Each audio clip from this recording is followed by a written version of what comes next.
আসসালামু আলাইকুম, সবাই কেমন আছেন? আশা করি সবাই ভালো আছেন। আপনাদের দোয়ায় আমিও ভালো আছি। তো ভাই বোনরা মিলে চলে আসলাম নীলিহি এলাকাটিতে। এই নীলিহি এলাকাটি হচ্ছে সলিমাবাদ গ্রামেরই অন্তর্ভুক্ত।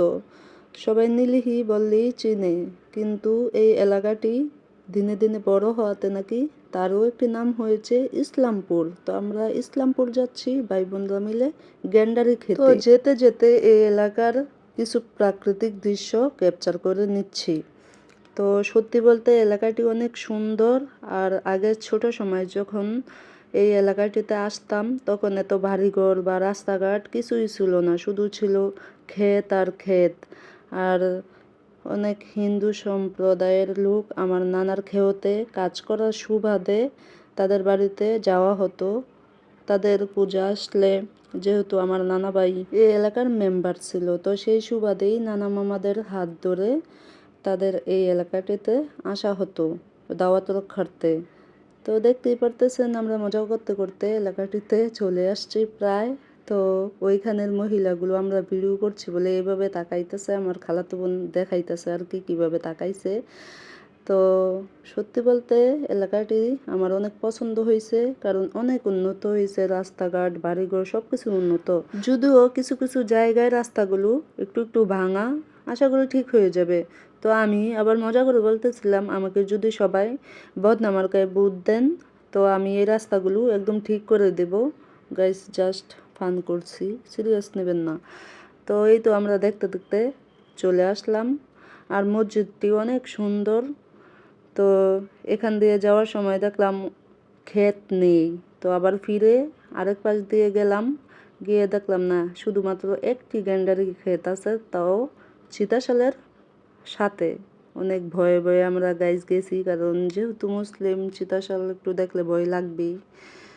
তো কিন্তু জায়গাটা অনেক সুন্দর, পাশে নদী আর সাথে ক্ষেত, সব মিলিয়ে অনেক সুন্দর ছিল জায়গাটি। তো আমি আগে গিয়ে যাইতেছিলাম, কিন্তু ক্যামেরাম্যান ভয়ে আগায় না, আমার খালাতো বোন চিতাশাল দেখে ভয় পেয়েছে। তো যাই হোক করে ধমকাইয়া ধমকাইয়া একটু নিলাম, বললাম যে সুরাপুরে আয়, সমস্যা নাই।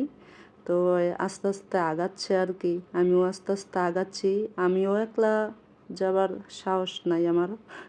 তো যাই হোক ফাইনালি কাছাকাছি একদম চলে আসলাম চিতাশালের। তো আবার একটু ক্যাপচার করতেছে।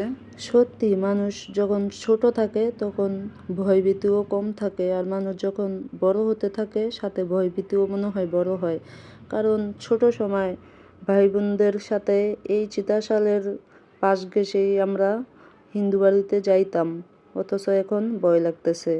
আর সব ধর্মকেই সম্মান করা উচিত, কারণ যার যার ধর্ম নিয়ে শেষে দুনিয়া ত্যাগ করবে, আর যার যার হিসাব শেষেই দিবে। তো ফাইনালি আমরা গ্যান্ডারি খেতে চলে আসলাম। তো আমার খালাতো বোন আবার একটি গ্যান্ডারিতে কামড় দিয়ে দেখতেছে মিষ্টি কিনা, বলতেছে ভালোই মিষ্টি। তো আইসা দেখি গ্যান্ডারি ক্ষেতের মালিক নেই, তো বাসা থেকে ডাকাইয়া আনলাম মহিলাকে। তো মহিলা আইসা বলতেছে যে গ্যান্ডারি কোনগুলো নিবেন, পছন্দ করেন। তো আমি বুঝতেছি না কোনগুলো ভালো হবে, তো মহিলাকেই বললাম আপনি বলেন কোনগুলো ভালো হবে। মহিলা দুইটা গ্যান্ডারি চুজ করে দিল। তো দাম জিজ্ঞেস করতেছি, অনেক দাম চাইছে, কারণ এই সারা নীলহি জুড়ে একটি খ্যাতি আছে, আর এর জন্য মহিলা দাম চাইতেছে। তো আমি বলতেছি অনেক দাম হয়ে গেছে। তো সব শেষে 140 টাকা দুইটা দাম দর করলাম।